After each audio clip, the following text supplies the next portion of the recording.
Hello hi everyone, ఈరోజు మన video వచ్చేసరికి సింపుల్ టేస్టీ అదిరిపోయే చికెన్ గ్రేవీ కర్రీ అండి. ఎప్పుడు ఒకేలా కాకుండా ఇలా డిఫరెంట్గా కొత్తగా ట్రై చేయండి. చాలా అంటే చాలా బాగుంటుంది.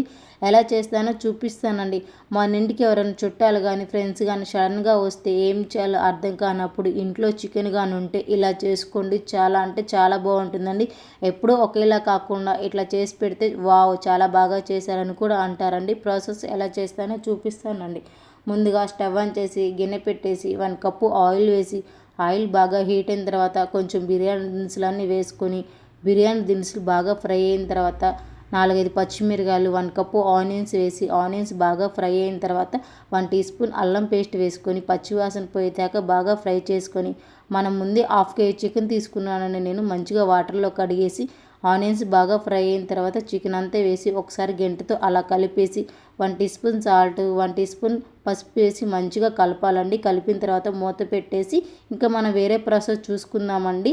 చికెన్ గ్రేవీకి కావాల్సిన పేస్ట్ అండి. చాలా అంటే చాలా బాగుంటుంది. 4-5 టమాటాలు తీసుకోండి. నేనైతే 2 టమాటాలు తీసుకున్నానండి. టమాటాలు మంచిగా మిక్సీ పట్టుకున్నాను. ఇక్కడ ఇదేనండి సీక్రెట్. టమాటాలతో పాటు బాదం పప్పు 1 కప్పు బాదం పప్పు తీసుకోండి. మంచిగా మిక్సీ పట్టుకోండి. ఇంకా చికెన్ ఆల్మోస్ట్ ఫ్రై అయిపోయింది చూసారు కదండి. ఆయిల్ అంతా సపరేట్ అయిపోతుంది కదా.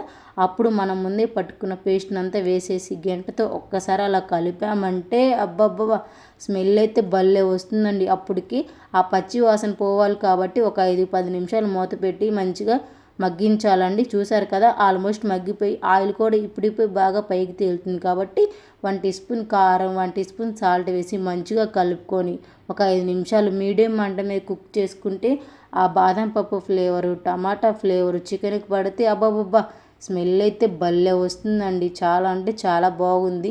ఇట్లా చేసి పెడితే ఇంట్లో పెద్దవాళ్ళు కానీ పిల్లలు కానీ చాలా ఇష్టంగా తింటారండి. గ్రేవీతోని కడుపు నిండా కమ్మగా తినొచ్చండి. అంత బాగుంటుంది. ఆయిల్ అంతా సపరేట్ అయిపోతుంది చూడండి. రెడ్ కలర్లో వచ్చేస్తుంది కదా. ఇంకా లాస్ట్లో మనం గరం మసాలా వేసుకుంటే సరిపోతుందండి. చికెన్ కుక్ అయిందో లేదని అట్లా చూస్తే ఊకనే కుక్ అయిపోయిందండి. 1 tea spoon garam masala 1 tea spoon chicken masala వేసుకొని అట్లా కలిపేస్తే almost chicken gravy curry ready అయిపోయిందండి. ఆ మసాలా ఫ్లేవర్ కొంచెం చికెన్కి పట్టాలి కాబట్టి 2 నిమిషాలు లో ఫ్లేమ్లో అలా ఉంచితే స్టవ్ మీద సరిపోతుందండి. Chicken gravy curry ready. చూడండి ఎంత చక్కగా కుదిరిందో. ఆయిల్ కూడా ఎంత సపరేట్ అయిపోతుందో. నేను ఆయిల్ కూడా కొంచెమే వేసానండి. ఇంకా ఫైనల్లీ లాస్ట్లో కొంచెం కొత్తిమీర వేసుకొని స్టవ్ ఆఫ్ చేసుకోవచ్చు అండి. చాలా అంటే చాలా బాగుంటుంది.